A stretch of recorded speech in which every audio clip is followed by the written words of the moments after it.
Welcome back to Are You Smarter Than a Libertarian, the show where we question, debate, and occasionally, just occasionally, laugh at the strange paradoxes of government and society. Today's topic: why on earth is a government bulldozing a bunch of rainforests to host a climate summit? Surely it's all about saving the planet, right? No. Now, here's the setup. The city of Belém, I'm not even trying to pronounce it right, in Brazil is getting ready to host the COP30 climate summit.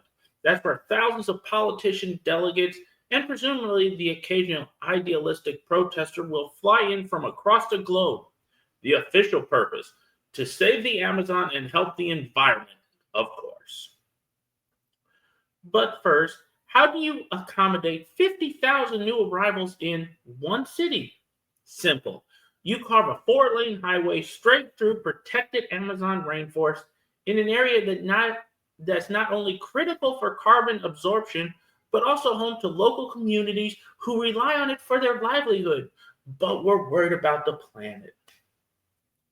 Now, if you're a libertarian, your brow is probably furrowed already. Government hypocrisy, massive spending, not consulting local property owners, check, and check. Let's break this down further. Bulldoze forest, tens of thousands of acres of protected land gone. The public justification: we need modern infrastructure for COP30. Apparently, deforestation is now climate friendly if it is done to host a climate summit. I'm going to read that again. Apparently, deforestation is now climate friendly if it is to host a climate summit. Now let's talk about the local impact, because the people pushing the climate change agenda don't really care about the local impact. Communities relying on acai harvest, out of luck. No compensation, no plan for how they continue living there either. Now let's look at the environmental contradictions. Lush ecosystems are being leveled for a climate conference. Just let that sink in. Let that sink in, and then realize that the officials are lying to you. This is a constant lie. And listen to this part. Officials are calling this a sustainable highway. You might ask, how is a highway sustainable? Because they're adding wildlife crossings, bike lanes, and solar lighting. Wow. Yeah, you're adding wildlife crossings after you destroy their habitat. That's like having a fire hydrant in front of a house after it's burnt down. It serves no purpose. Like, the solar lighting and all that sounds great, except for the fact that an entire corridor of rainforest is being paved over. It's like claiming you're eating healthy because you put lettuce on a triple bacon cheeseburger. It's so mind-numbingly stupid. Now, the residents living along the path of the highway are the ones truly impacted by this. They say their acai trees, vital for their family income, are gone. They're worried the road's accessibility will lead to more big commercial projects, which could push them right off their ancestral land. One resident mentioned he's scared that a gas station or warehouse could crop up and force them out. That's the consequence of making previously remote areas open for business. Now, look at the wildlife impact. There's a wildlife vet worried about where she'll release rehabilitated animals once the forest is sliced in half by a road. Fragmented habitats means fewer safe zones for animals to live, breed, and cross over to other parts of the rainforest. If only the government would apply the same logic to highways that they do to private land regulations, but I digress. In addition to the highway, new hotels are popping up, the port is being expanded to dock cruise ships, and the airport capacity is going to double. All this, ironically, in the name of hosting a green summit, so you basically have a bunch of politicians and activists basically circle jerking over how green they are while they destroy the rainforest. Congratulations. You're a hypocrite. So local businesses in the city see it as a big chance to profit, and hey, more power to them. But from a libertarian angle, there's a question. At what cost to property rights? At what cost to freedom? At what cost to the environment?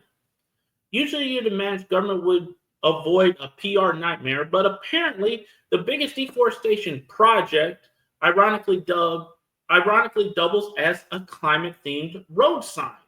So, let's go through this again real quick. Hosting a climate summit by clearing tens of thousands of acres of rainforest, that's the dictionary definition of a contradiction. The government wants to host world leaders to show how green they are, while literally turning part of the Amazon into a 4-lane welcome mat for VIPs. Now the big question, are you smarter than a libertarian?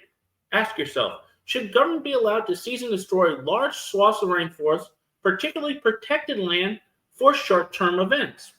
The answer is no. Is it moral or even logical to disrupt an entire ecosystem in the name of an event that's supposed to protect said ecosystem? Would a more decentralized approach where local communities have the right to protect, manage, and sell their land do less damage overall? I would say yes. The libertarian answer tends to be, let's respect property rights and personal choice. If you destroy a forest, you compensate the landowners and consider the externalities. But here's the thing. When government thinks of and does stuff, they don't think about the externalities. They don't care. But apparently that memo got lost somewhere in the Amazonian foliage. And here's the kicker. Thousands of folks are going to fly in on carbon-spewing planes, no less to talk about saving the Amazon. If that's not the world's biggest punchline, I don't know what is. Or maybe the joke is on all of us to think that politicians actually care about climate change and protecting the rainforest. They don't. It's about control and power over people at the end of the day and making decisions for us. But I guess that's tinfoil hat there. So is this massive deforestation for our climate summit completely bonkers? Or do you see a method to the madness, like improved infrastructure, economic boost, and maybe eventually net positive? Let me know in the comment. I honestly don't see it because it's hard. It takes decades for the environment to take back over a road or infrastructure that is not in use anymore. So I'm going to wrap it up here.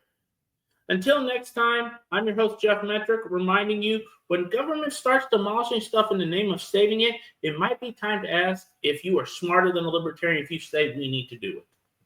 New videos drop every day. Until next time, stay free, stay informed, and stay accountable. Have a great day.